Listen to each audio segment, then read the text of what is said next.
Hi tears, simple தக்காளி ரசம் எப்படி வைக்கிறதுன்னு பார்க்கலாம். அதுக்கு வந்து ஒரு லெமன் சைஸில் இருக்க புளியை வந்து நல்லா கரைச்சி வச்சுக்கோங்க. அண்ட் தக்காளி எடுத்துக்கோங்க.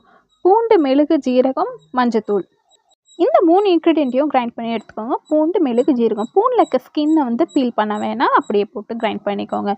அதுலேயே கொஞ்சமாக மஞ்சத்தூளை போட்டுக்கிட்டு நான் அதுலேயும் தக்காளியை போட்டு கிரைண்ட் பண்ணி எடுத்துக்கோங்க. ரொம்ப பேஸ்ட்டாக இல்லாமல் கொஞ்சம் நட அடிச்சு வச்சுக்கோங்க. கரைச்சி வச்சுருக்க புளி தண்ணியில் இப்போ கிரைண்ட் பண்ண பேஸ்ட்டை அப்படியே ஆட் பண்ணி மிக்ஸ் பண்ணிக்கோங்க. அண்ட் சால்ட் இதில் நீங்கள் ஆட் பண்ணிக்கோங்க.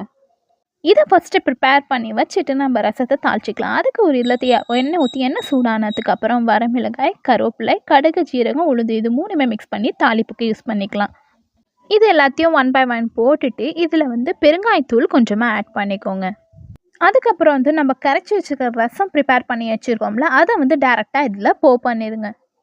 ரசம் கொதிக்கக்கூடாது, சைடில் நிறையா கொதி வரப்போ ஆஃப் பண்ணிடுங்க. மேலேருந்து கொஞ்சமாக மல்லித்தலை போட்டு ஆஃப் பண்ணிடலாம். சிம்பிள் தக்காளி ரசம் ரெடி.